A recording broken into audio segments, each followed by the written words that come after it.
Good evening. Or not. Sorry, I get nervous when I start a comedy set. I find comedies very similar to sex for me. Well, it's exactly like sex when you think about it. You know, just me, the comedian, playing the role of the man, you, the audience, the role of the woman, because it's my job to satisfy you, and you just have to sit there.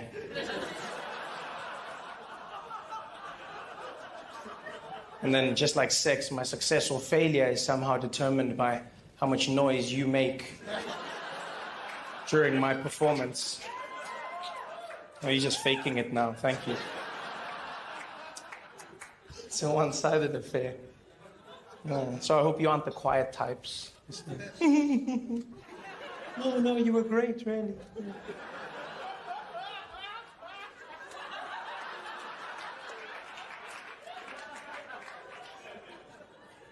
Makes it worse when a guy laughs in the middle of it. It's not meant to be funny.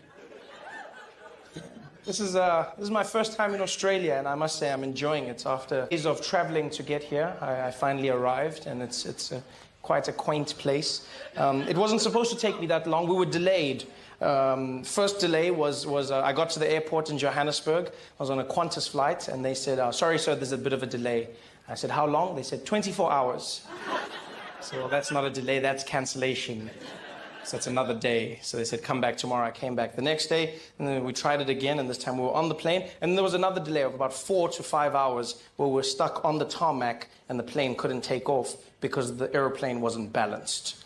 I've never heard of that in my life. That's what the pilot said, and because he's a pilot, we believe him. He just said it, because the pilot sounds serious when they're saying it. He came on, he said, ladies and gentlemen, I've got a bit of a problem on the plane. Don't know what's going on. Seems like it's not balanced, but we'll have to check on what's going on, and we'll get back to you as soon as we know. And I won't lie. As soon as he said that, I looked at the fat people. But not in a bad way, not in a bad way. Just in an objective manner, like, hey, you guys, you can't sit together. You need to sit one on, yeah, the plane. Probably you. It's probably you. Speaking of fat people, is Biggest Loser the biggest show in Australia? That's all I see on TV, is just The Biggest Loser. I love that show. It's fantastic. It's always on TV. For those who don't know, The Biggest Loser is a show where they try and help fat people lose weight through torture. Basically. Yes, both emotional and physical. Yeah. They do horrible things like leaving food in the house that they're living in, then ask them why they're eating it. Why did you eat the food, Kevin? Why did you eat the food? Because it was there and he's fat. That's what he does. That's like his specialty. You knew this before he came. Why are you now acting shocked? They should do a show about the people that make the show and call them the biggest assholes. That's what they should say. The show's not helping anybody. I love it. It's an amazing show. But yeah, so we were flying. So we flew. Flew from Johannesburg to Sydney. Sydney, you come in and go back into the airport to fly. You go through border control. Very friendly. I must say, Australia, I'm very impressed. Very friendly border control. You guys are very chilled out, very cool. Like, visa's not really, like, needed, sort of. It is, but not like the... Do you have your visa? No? Well, all right, well, you know? I learned the secret to getting through from a few Chinese men that were ahead of me is that you just have to irritate the border police, and then they just let you in. There's a guy ahead of me, and the woman was asking him, excuse me, sir, where are you going to be staying in Australia? No, where are you staying? He's like, kangaroo. No, sir, where are you staying? Kangaroo. No, sir, you can't. No, it's not like, where are you going to be staying? Kangaroo. All right, just go in. I just came in. And he was just like... It was fantastic. Yes. And he had this look when he got to the other side, like it works every time. Just, you know, this knowing look about him. So you come in, and it seems too easy because it is, because the border control is very chilled, but then you get like to the customs place in the world. I don't know what the hell happened in Australia, but you guys need to chill out when it comes to fruit. People are standing there being strip shirts. Where did you get the apple? I don't care if you can't speak English. You're going to spend a week in quarantine, mate. Where did you get the apple? I don't care. Where's the apple from? You see people, it's like, there was a guy that was stopped for weed, is that marijuana? Well, don't do it again, but you with the apple, back to where you came from. What did fruit do to your country?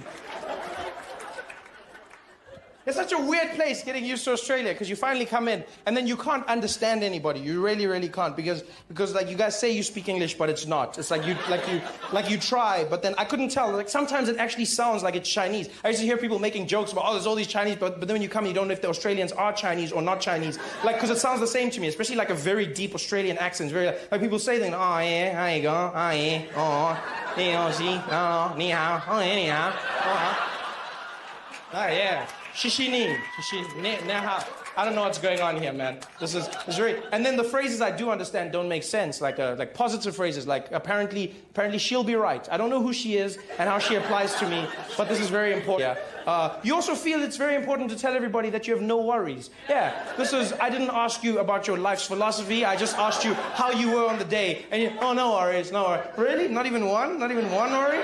Really, Australia? Are things that good here? No, not even one? Not even prostate cancer? Not even one? Not even North Korea? Because those guys are close. I'm just saying. Not even one worry? Yeah. And the strangest one, and this is something I've learned, which I wish you'd teach people before they come, is the correct answer to the phrase, how you going, is not by aeroplane. I feel it's strange to ask people this when they're traveling. I was flying with Sydney, and then we were going to Melbourne, and I got to the counter, and I said to the woman, hi, I'm going to Melbourne, please. And she said, oh yeah, how you going? I said, by aeroplane. That is why I've chosen this building over here to be traveling in. And she said, no, I was greeting you. And I said, oh, no worries. You guys have been great. Thanks for having me. Have a good night. Forever Noah! Give it up. As one. Some of you may or may not know, I got a job. This is fantastic for me. Thank you. Thank you very much. Yeah.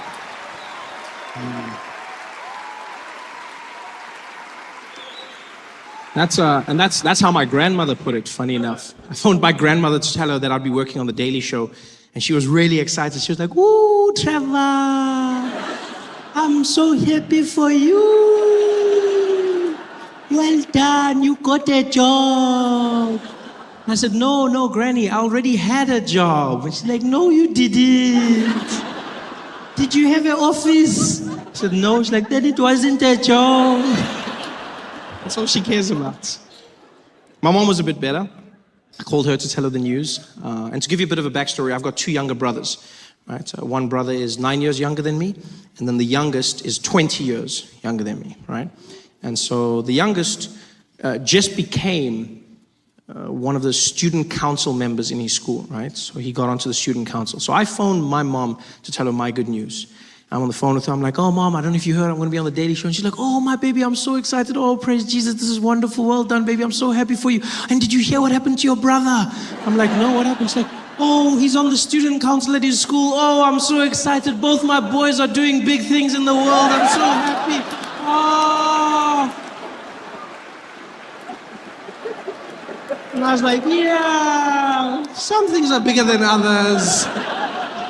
She's like, no, it's all the same. I was like, you say that, but I mean, you know. Come on, you. She's like, okay, fine. You were never student council, so let's cheer for you. You're like, what? How was I going to be a comedian without a voice? You need the voice to do comedy. No voice, no comedy, nothing I can do. I was stressed. It was over. Then I thought, no, you know what, Trevor? It's never over. You commit. You believe. Maybe you'll be the comedian without the voice. Yes. Oh yeah, you laugh at me, you laugh. But look at Oscar Pistorius. Huh? Look at him. Yes, no legs. No legs. But he didn't let that stop him from becoming a killer. No. Say what you want about him, but he truly made us see those people as equals, didn't he? Yeah. Before that, you're like paraplegic. I mean, they're the same, but not really the same. But I mean, they're the same, but not really. Now you're like, no, they're the same. Hey, they're the same. Yeah, they're the same. Yes. Before that, now anything's possible. Yeah, you'd be like, who kicked this dog? I think it was that guy. Yeah, but he doesn't have legs. Hey, you never know with this one's, my man. They showed us things, eh?